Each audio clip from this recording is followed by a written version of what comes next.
दोस्तों, ये है खुशियों से भरा एक छोटा सा घर, जहाँ हर दिन उम्मीद की किरण उगती थी और हर शाम सब साथ बैठकर हंसते थे।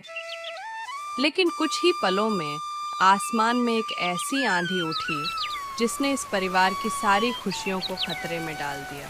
वो बस यही सोच रहे थे, क्या यह घर इस तूफान में टिक पाएगा? जानने के लिए देखिए पूरी कहानी।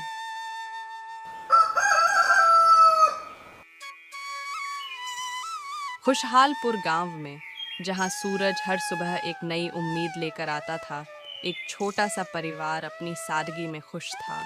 उनका घर भले ही कच्चा था, लेकिन खुशियां पक्की थीं।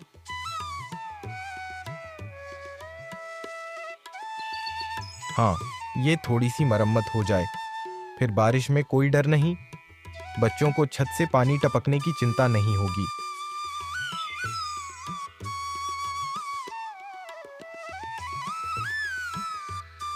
मुस्कुराते हुए, आज दाल में ज्यादा स्वाद आएगा, बच्चे खुश हो जाएंगे।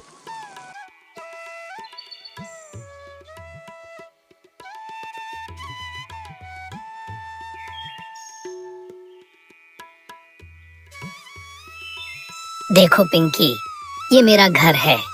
कितना सुंदर बना है। हाँ भैया, और ये देखो, मैंने इसके लिए लाल फूल भी ढूंढे हैं।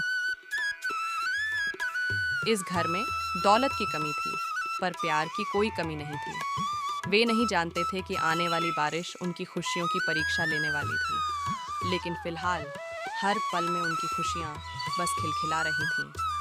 सब कुछ ठीक चल रहा था, जिंदगी अपनी धीमी रफ्तार से चल रही थी। तभी एक दिन आसमान में काले बादलों ने डेरा जमा लिया। किसी को अंदाजा भी नहीं था कि ये बादल अपने साथ सिर्फ पानी नहीं, बल्कि एक बड़ी आफत लेकर आ रहे थे।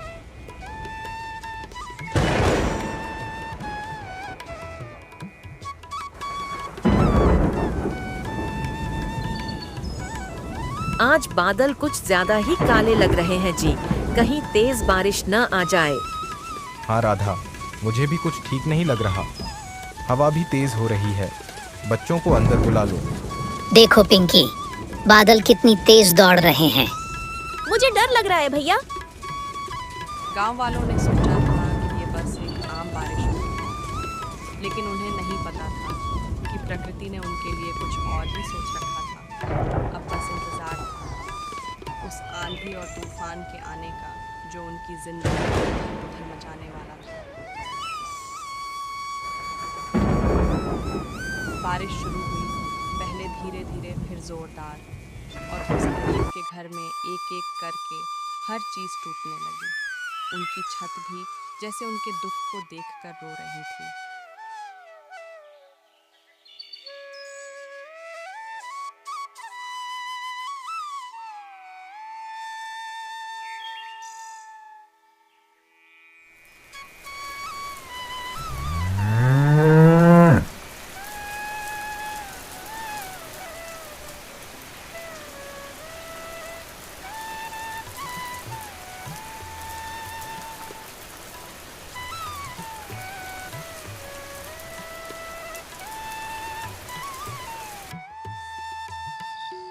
देखो राधा, पानी तो अंदर आने लगा।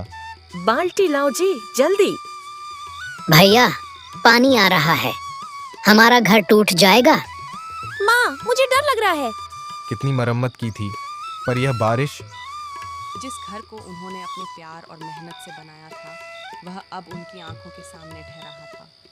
हर बूंद, हर हवा का झोंका उनके दिलों में डर और बेबसी भर रहा था। वह रात उनके लिए सिर्फ एक तूफान नहीं, बल्कि एक अग्नि परीक्षा थी। राधा, डरना मत, हम सब ठीक रहेंगे। बारिश रुक ही जाएगी।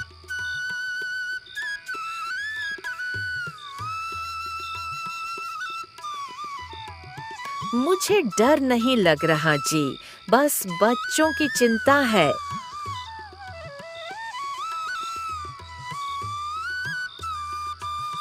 अरे गोलू, पिंकी, देखो ये क्या हुआ।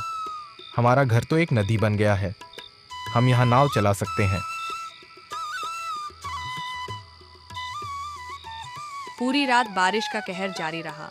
घर के अंदर अंधेरा और पानी भरा था, लेकिन उस अंधेरे में भी उस परिवार की हिम्मत की एक छोटी सी लौ जल रही थी। उस रात जब प्रकृति अपनी सारी ताकत के साथ उन पर हमला कर रही थी, तब भी उस परिवार ने हार नहीं मानी। उन्होंने डर में भी खुशी ढूंढ ली थी और यही उनकी असली ताकत थी। ये दिया है, जब तक ये जल रहा है हमारी उम्मीद जिंदा है। वे सिर्फ एक तूफान से नहीं लड़ रहे थे, बल्कि अपने डर से लड़ रहे थे। और उन्हें एहसास हुआ कि जब परिवार साथ होता है तो कोई भी आंधी उनका कुछ नहीं बिगाड़ सकती।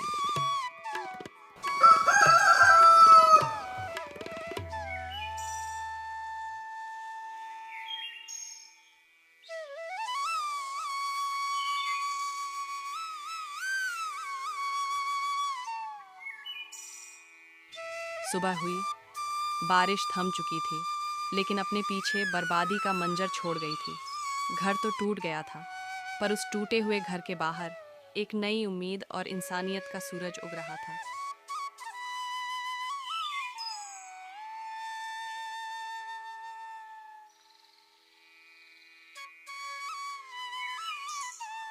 मनु, मुझे माफ कर देना। मैंने तुम्हारे दुख का मजाक उड़ाया था। मैं समझ नहीं पाया कि तुम्हारी असली ताकत क्या है।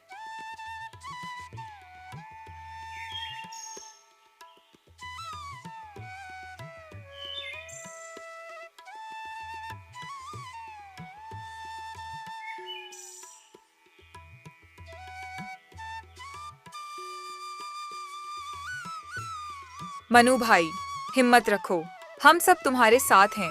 घर टूटा है तो क्या हुआ, हम सब मिलकर इसे फिर से बना लेंगे। उस रात प्रकृति ने उन्हें अलग थलग करने की कोशिश की थी, लेकिन सुबह होते ही इंसानियत ने उन्हें एक कर दिया। उस दिन वे एक घर नहीं, बल्कि एक समुदाय का निर्माण कर रहे थे, जहां हर किसी का दुख और सुख एक दूसरे का था, शांत और भावुक। इस कहानी ने हमें एक बहुत बड़ी सीख दी। हमें बताया कि घर सिर्फ ईंटों और पत्थरों से नहीं बनता, बल्कि प्यार, हिम्मत और अपनों के साथ से बनता है। नैरेटर।